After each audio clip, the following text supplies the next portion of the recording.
Well, alrighty, Roo, and Kukukachu to you. Hope is no longer of access to me.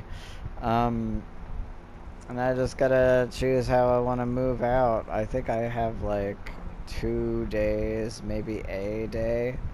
Um, if I had to choose, honestly, I if like I've already done one with him.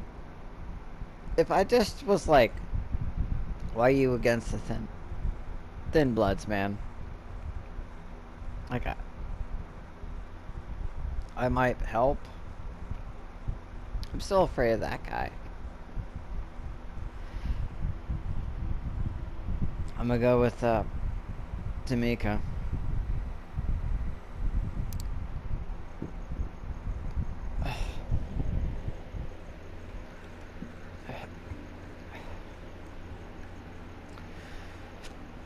Once again, you cross the gate of Prospect Park and head straight for where you last saw the feral duel. Hiccups. Stop.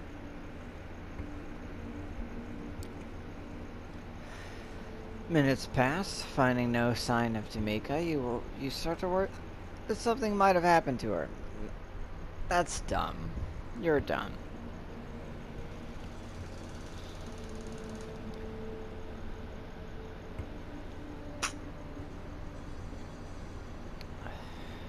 She's fine. Suddenly you hear rustling coming from the nearby bushes, and it's not a stray cat kind of rustling either.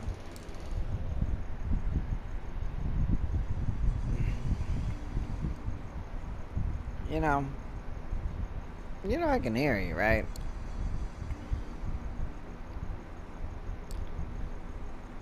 The rustling stopped. If only for a sec. Suddenly the bushes part and Raoul desperately trying to look confident. Dude, look, I will fuck your shit up if I have to, but you don't want this. I don't want this. Nobody wants this. I had a really rough night, okay?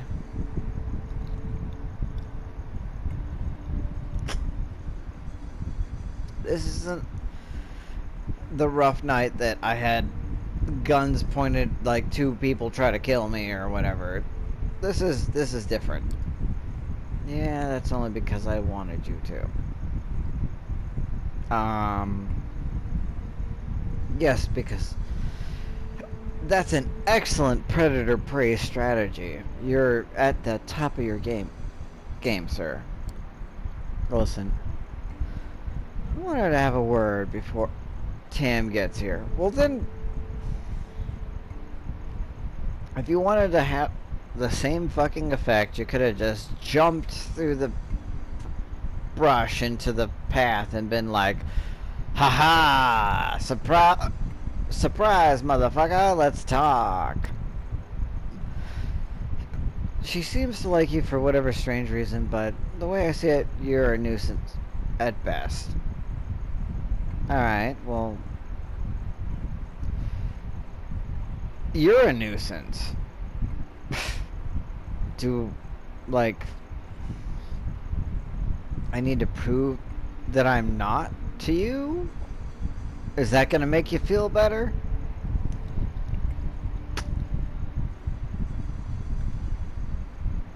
Because my first thing is gonna be like, that thing about around your neck better be faux fur because you're gangrel, or it better be something you fucking killed yourself, and it better not just be like some stray dog. You know? At worst, you're a threat. Ooh. I've got range. I could be a nuisance or to threat.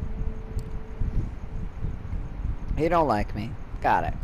You'll warm up to me. Is there a point to this speech? Toreador, but also dealing with gangrel.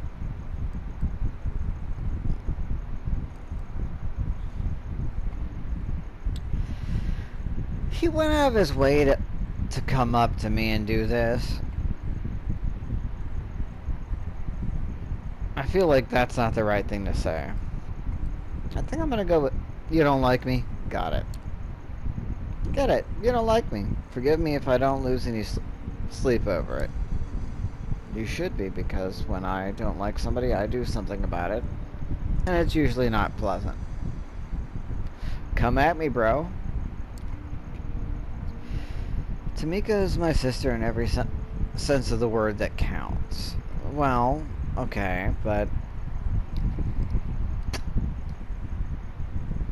you obviously a little bitch compared to her, so I don't think it's you back down because, oh no, I don't want to hurt little sis. It's like big sis will trounce your shit, dude. Anything happens to her that I find even remotely your fault, I'm coming after you. Alright, I'll take that. That seems fair.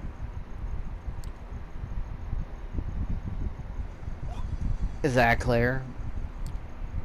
Crystal, now fuck off. She doesn't need a babysitter.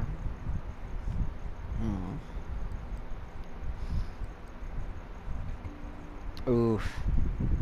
I think that she doesn't need a babysitter makes the most sense, though.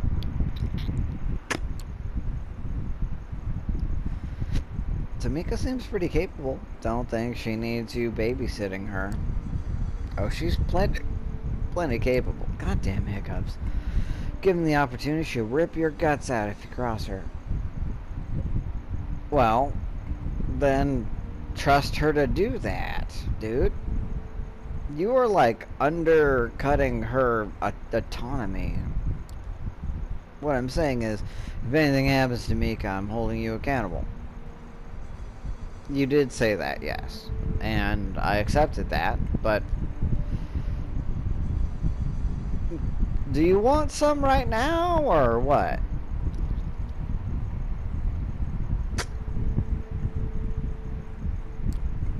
All of a sudden, the sound of footsteps reaches your ear. It's just faint enough not to be ostentatious, but it's still loud enough to hear. Whoever is that approaching wants to make their presence known. Both you and Raoul turn just in time to see Tamika emerge behind an old sycamore tree. It's hard to tell how long she's just listening on your conversation. Yeah. In any case, she walks up and speaks, addressing no one in particular. Did I miss anything? Probably not with your ears, if you've been listening. What's going on with the necklace thing you got going on?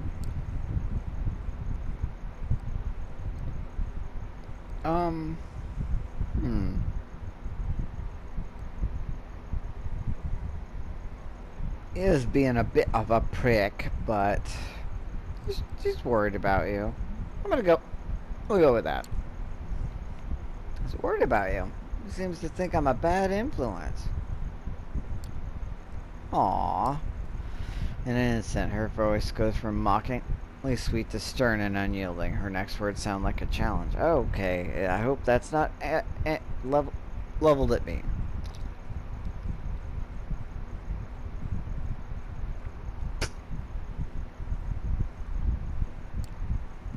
Is that true, Raoul?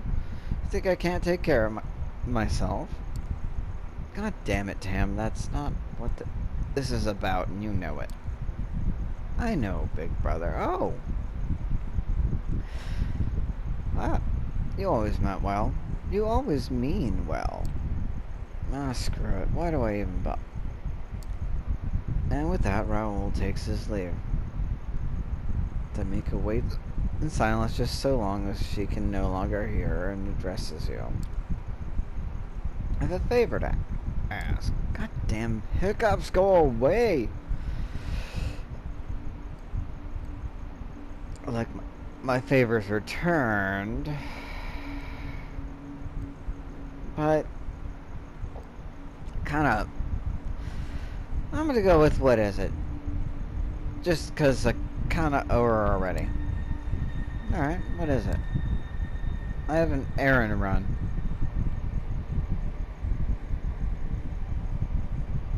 I was hoping you'd come with me. There's a place east of here, a short walk. We should be back in about 2, maybe 3 hours. That's not a short walk. How big is this park? 3 hours? You call that you call that short. Sorry, I'm used to much longer distance than that. I've forgotten how everyone is. Yeah, no, I'm not a gangrel. I'm not gonna turn into a wolf and run.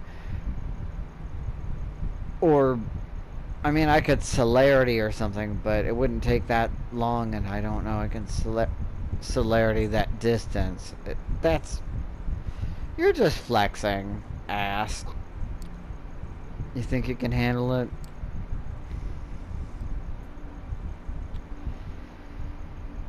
I feel like I should definitely ask questions, but let's just go. Sure, we can go now if you're ready. Fuck it. Well, alright. And you head towards the parking lot accompanied by... Following by to make direction, you finally, Evergreens Cemetery, the oldest burying grounds in Brooklyn. You enter through the southwestern gate. Follow your companion through a sea of tombstones. It's a nice enough place as far as graveyards go. Much less homogenized than the last usual flat field littered with identical markers. Tamika confidently presses on, swerving and weaving on a pre-programmed path.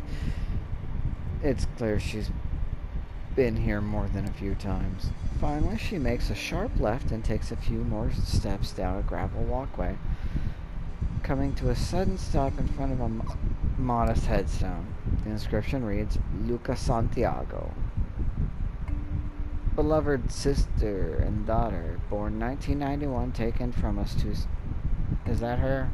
With her eyes fixed on the gravesite, she lets out an absent-minded utterance. I need a moment alone. Not long. 5 minutes at most. Look around in search of a good spot to wait for her and pass the time. At the far end of a nearby lawn, you notice a lone bench situated under a weeping willow. Suddenly you hear voices, distant but slowly approaching. Judging by the tone and timbre, you're guessing it's a couple of teenagers out to get their late-night kicks among the dearly departed. Might be a good chance to feed. Then again, you could just pass the time walking around the area. It's actually quite nice and dark and in a dark... You know what? I haven't fed in a bit. Fuck these teenagers. Take your time. I think I'll go grab myself a drink. Just do it quietly. I don't want any trouble. Not here. Judging by the thick eyeliner and their clothing, consists of... Yeah, you're happy to oblige it. You emerge from the shadows. You can feel the boy... Yeah, fuck. You're happy to oblige. Fucking hiccups go away. As you emerge from the shadows, you can feel all intensify.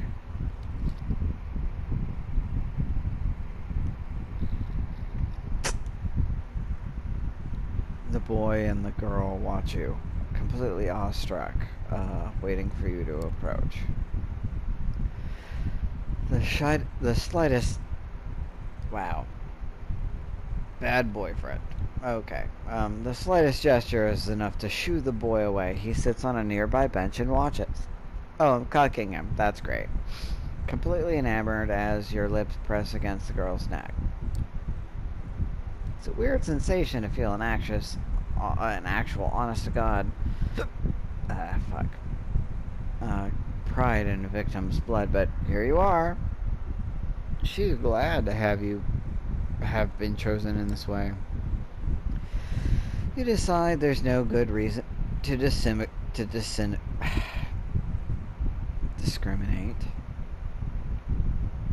And also take a sip from the guy. His BO is pretty terrible, but the taste of his blood isn't that bad. Hoping your teens post-kiss days will make your face just an impression in your memory, you leave them on the bench just as they let their excited hormones run wild and start making out furiously. I mean, that's not a bad move. Two teens, they're just sort of, you know, ooh, we're hanging out in a cemetery after dark, and then they get fed on by vampires or a vampire, and they're just that, you know, gets you going, I guess.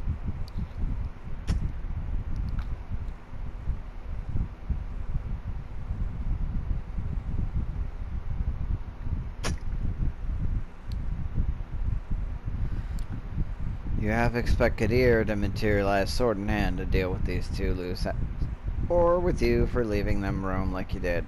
You'll need to be more careful. No. That's fair feeding. They probably don't remember you at all. They probably, from their perspective, they're just like, we went into the graveyard or cemetery to make out. We ended up making out. I could have used presents, but it seemed like it was sort of natural, so... Finally, you get back to the tree and find Tamika sitting on the bench without a word. You sit next to her. Look over to her, doing your best not to stare. She looks down, crossing her arms and putting her hands on her shoulders. In an instant, the ferocious savage disappears, replaced by a vulnerable young woman. I think I'm done.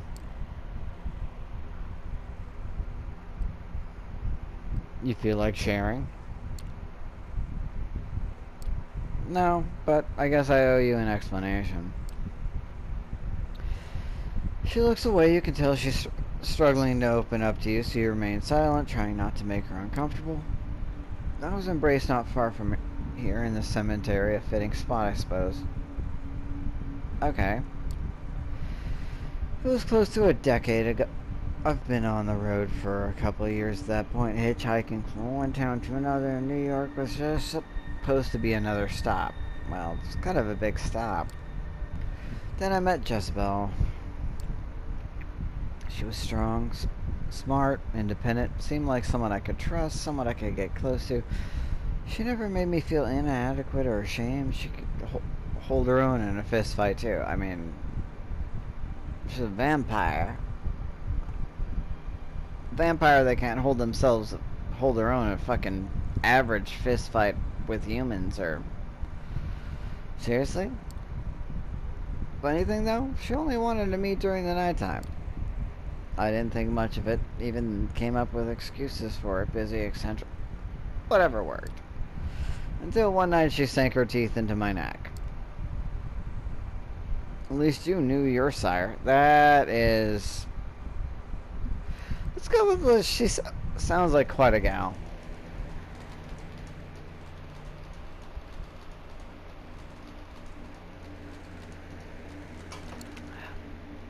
Fighter, lover, undead abomination. Sounds like quite a gal. She was. I honestly learned more about her after I was gone. No. She was the real deal. An old school gangrel, a veteran of the Battle of New York. She looks away and grows reticent after a brief moment. Anyway, she left soon after turning me. I think the conclave of Prague really shook her up.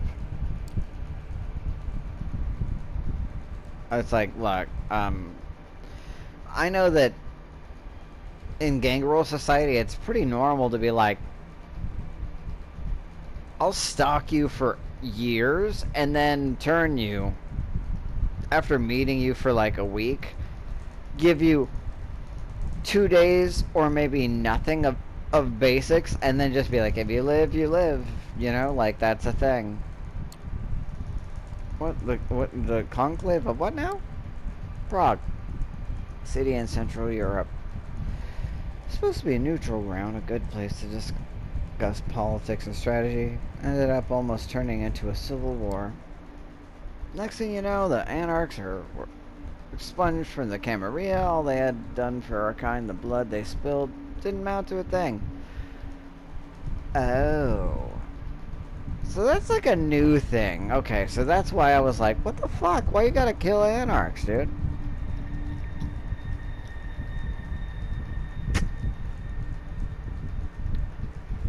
Just because, like, Anarchs aren't Camarilla doesn't mean you gotta be a dick to them like that.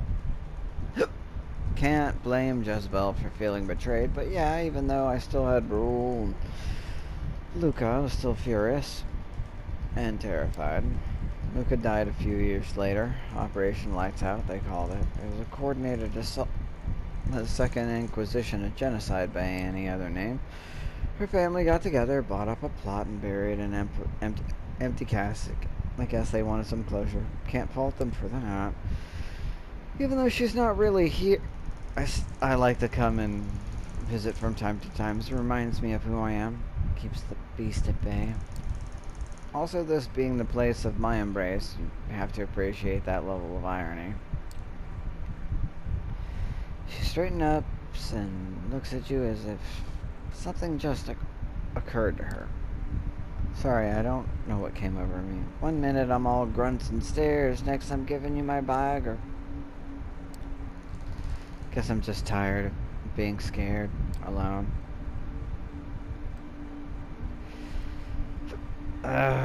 Each one is equally good. You don't have to be alone. I used to think so, but those were simpler times. At this point, I'm just looking for something to believe in. Someone I could give a damn about.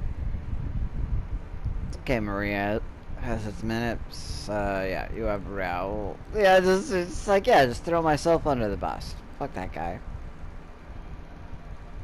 I don't see a really good... Nah, I'm gonna go with you have me, because... I feel like you have Raul is like the trick answer. I'm gonna go with you have Raul. You always have Raul. She smiles sadly. Will I? Don't get me wrong, he's my brother. The bond between us is not easily broken, but he's got ideas and ambitions of his own. He won't always be there to watch my back. I can't expect that of him. You open your mouth before you can make a sound. Tamika motions at you to keep quiet. She lifts her head and sniffs at the air. Her ears perk up and her eyes widen. Oh, fuck. We're actually about to have some real shit, aren't we? Fuck. There's about to be some real shit. I forgot. I do... Damn it.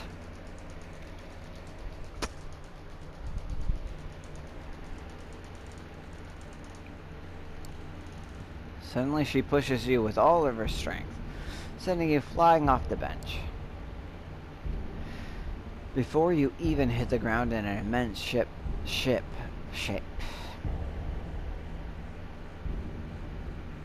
Fighting these hiccups so hard.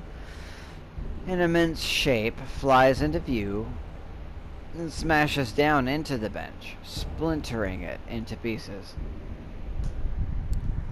With the blood surging through your veins, you pounce onto your feet. You look at the massive fur and muscle that just nearly pulverized you. The creature rears its head and gives you a deranged stare. Fuck, it's a goddamn fucking werewolf. That's not good. It then turns to Tamika. She seems utterly terrified, frozen in place, as if she literally just...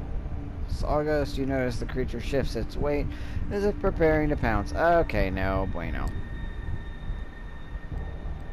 Now I'm gonna... if I push... I know that I just fed, so I should be able to do that, but I get the feeling I shouldn't... And I should just be like, hey, oi, we're not done here. Before the monster can attack me, you let a savage yell, drawing his attention to you. It's like, "Hey, fucko! Oi! Nata!" Before you know it, you're lying on your back feeling as someone just dropped a 16-ton weight on your chest. The smell of wet fur fills you. Okay. Maybe the wrong choice. I now have a living fur tank on me.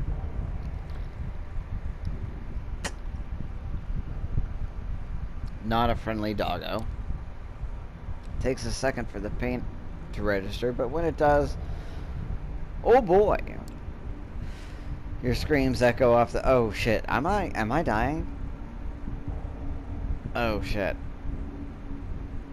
It's unlikely they have awoken dead, but a few might have stirred in their slumber. I think I may have just got myself done killed. Suddenly the beast, still crouched on top of you, lets out a faint roar. Okay, she's gonna help me.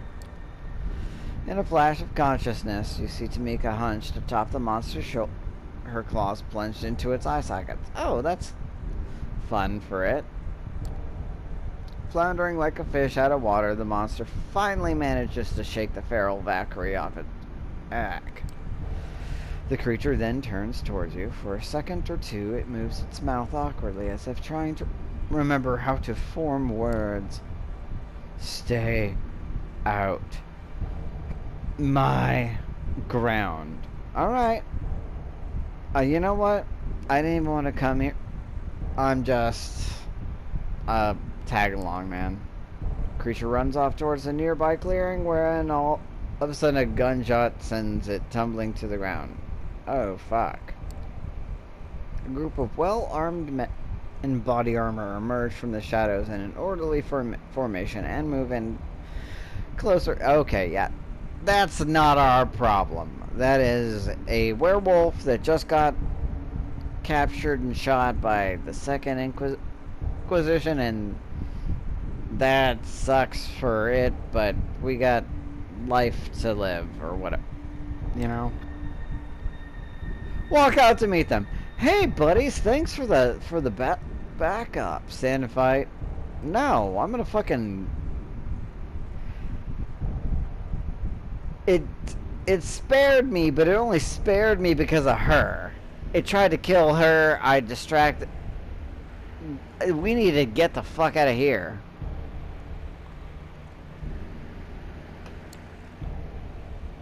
Not sure to make of what's happening. You figure it's best to get out of sight. As you start backing away into nearby bushes, you notice Tamika following your lead. It's like, no! You're the one that brought me here. I don't know what's going on. I don't even know if I knew werewolves existed. Fuck. From the relative safety of the thick foliage, you watched in silence as the group of armed men subdue the creature using steel nets and cattle prods. I don't feel great about that. In the corner of your eye, you watch catch Tamika looking away as if she finds this whole spec somehow distasteful. Look. Vampires and werewolves don't cohabitate too good. I know gangrel are more close to them, but still. She speaks under her breath, her voice shaking. Can we get out of here? Yeah, no, I very much would like to. The walk back turns out to be quiet and somber. Oh, we're back to that place. City lights and cars careening by. You look over at Tamika. She seems lost in her thoughts. Finally, you decide to break the silence. Yeah, do you know who those guys are? It was like, I mean, I want to make sure she's okay, but I feel like she's gonna be okay. I want to know who the guys are. They look like they knew what they were doing. They did. They spend their whole lives either training or hunting our kind. Was that our kind? There's Second Inquisition. But was that one of our kind? It's been a while since I've seen him operating in New York. I would never expect them to go after the scarred one. Hell, until today I wasn't sure he existed. The scarred one? That's the only name